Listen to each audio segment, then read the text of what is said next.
कहाणी ऋषी पंचमीची। एका ऋषीश्वरांनो, तुमची कहाणी। आटपाट नगर होतं। तिथे एक ब्राह्मण होता। तो आपला शेतीभाती करून सुखानं नांदत होता। एके दिवशी काय झालं, त्याची बायको शिवेनाशी झाली। विटा तसाच घरात कालविला। त्या दोषानं काय झालं, तिचा नवरा पुढच्या जन्मी बैल झाला। त्या बाईला आपल्या कुत्रीचा जन्म आला। देवीची करणी दोघंही आपल्या मुलाच्या घरी होती। तो मोठा धार्मिक होता। देवधर्म करी, श्राद्ध पक्ष करी, आल्या ब्राह्मणांचा समाचार घेई। एके दिवशी त्याच्या घरी श्राद्ध आलं। बायकोला सांगितलं, आज माझ्या आईचं श्राद्ध आहे, खीरपुरीचा स्वयंपाक कर। ती मोठी पतिव्रता होती।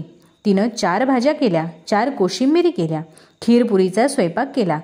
इतक्यात काय चमत्कार झाला, खिरीचं भांडं उघडं होतं। त्यात सर्पानं आपली गरळ टाकली। ते त्या कुत्रीनं पाहिलं। मनात विचार आला, ब्राह्मण खीर खातील नि मरून जातील, मुलाला ब्रह्महत्येचं पातक होईल। म्हणून उठली, पटकन खिरीच्या पातेल्याला शिवली।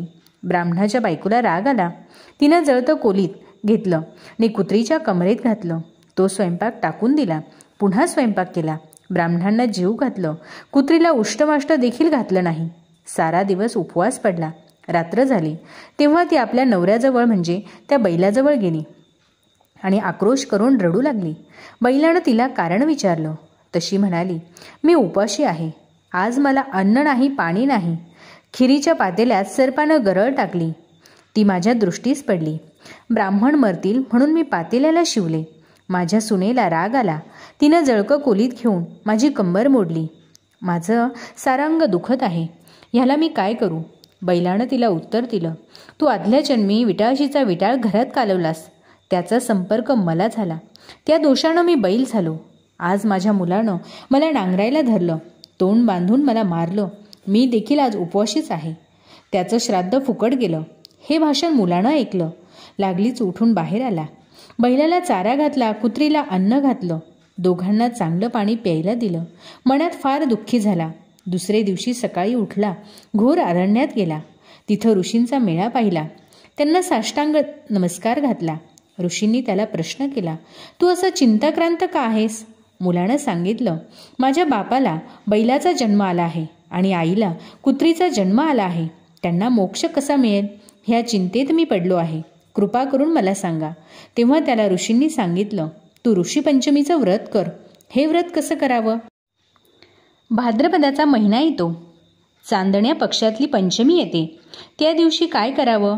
ऐन दुपारच्या वेळी नदीवर जावं, आघाड्याची प्रार्थना करावी, त्याच्या काष्टानं दंतधावण करावं, आवळकाठी कुटून घ्यावी, तीळ वाटून घ्यावे, ते तेल केसाला लावावं, मग आंघोळ करावी, धुतलेली वस्त्र नेसावी, चांगल्या ठिकाणी जावं, अरुंधतीसह सप्तऋषींची पूजा करावी। असं 7 वर्ष करावं, शेवटी उद्यापन करावं। या व्रतानं काय होतं? रजस्वला दोष नाहीसा होतो, पापापासून मुक्तता होते, नाना तीर्थांच्या स्नानांचं पुण्य लागतं, नाना प्रकारच्या दानाचं पुण्य लागतं, मनी इच्छिलं कार्य होतं।